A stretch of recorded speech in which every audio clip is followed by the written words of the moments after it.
السلام علیکم ورحمۃ اللہ وبرکاتہ۔ پیارے عزیز دوستو، امید کرتا ہوں آپ سب خیر و عافیت سے ہوں گے اور اپنے گھروں میں خوشحال ہوں گے۔ اللہ تبارک و تعالیٰ آپ لوگوں کو ایسے ہی خوش رکھے، شاد و آباد رکھے۔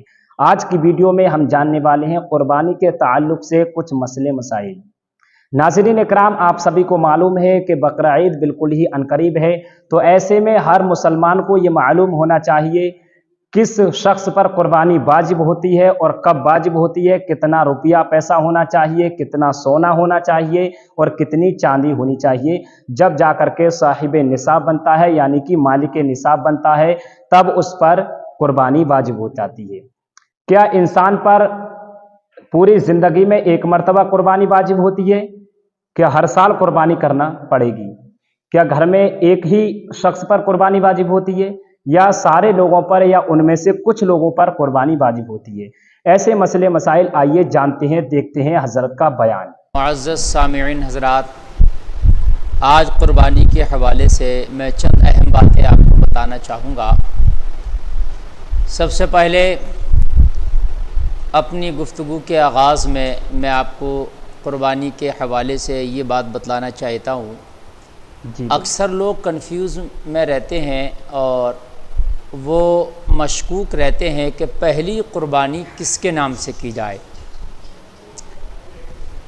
وہ پہلی قربانی اپنے نبی صلی اللہ علیہ وسلم کے نام کی جائے یا کسی بزرگ کے نام کی جائے یا کسی کے والدین انتقال کر گئے ان کی جانب سے کی جائے۔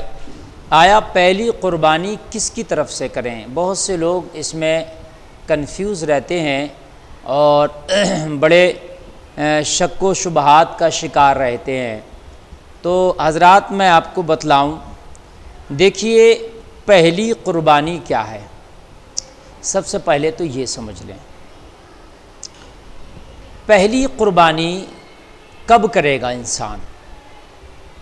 تو قربانی کرنے کے لیے جب وہ مالک نصاب ہو جاتا ہے، اس کا مال نصاب کو پہنچ جائے، وہ چاہے کسی بھی عمر میں پہنچے، یعنی وہ چاہے جوانی میں پہنچ جائے یا بڑھاپے میں پہنچ جائے، اس کی عمر چاہے 20 سال ہو یا 50 سال ہو، جب وہ نصاب کو پہنچے گا تو اس کے اوپر قربانی واجب ہوگی۔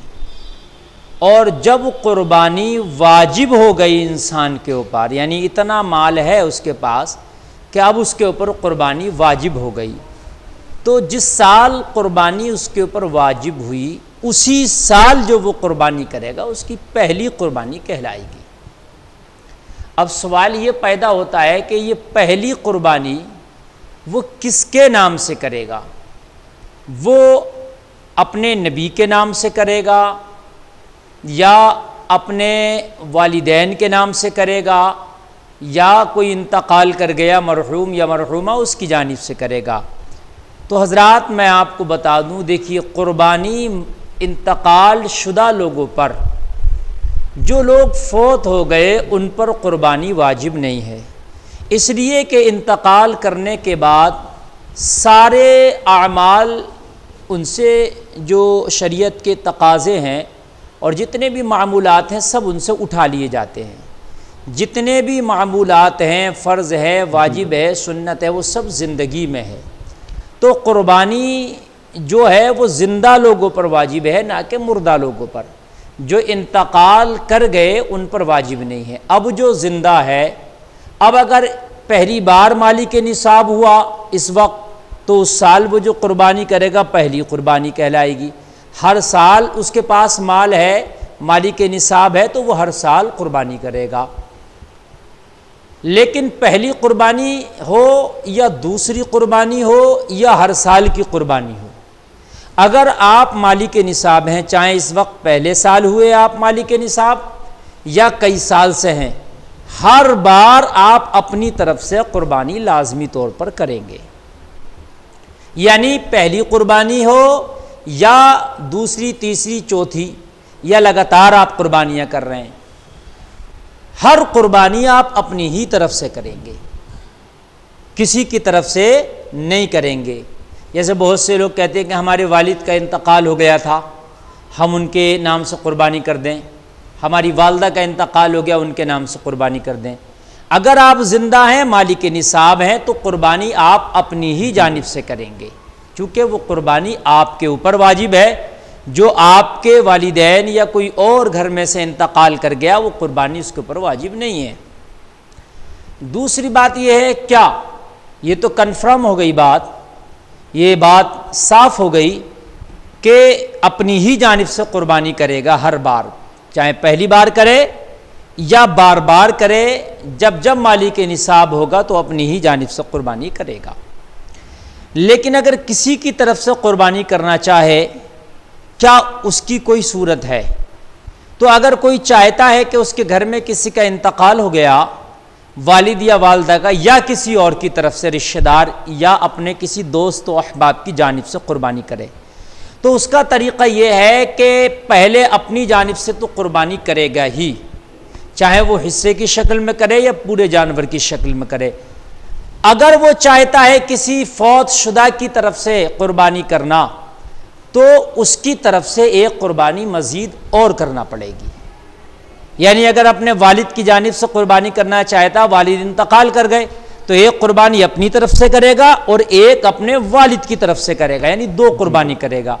تو وہ والد کے لیے جو قربانی ہے وہ ان کے لیے ایصال ثواب ہو جائے گا، ان کے لیے وہ ایصال ثواب کی شکل ہو جائے گی۔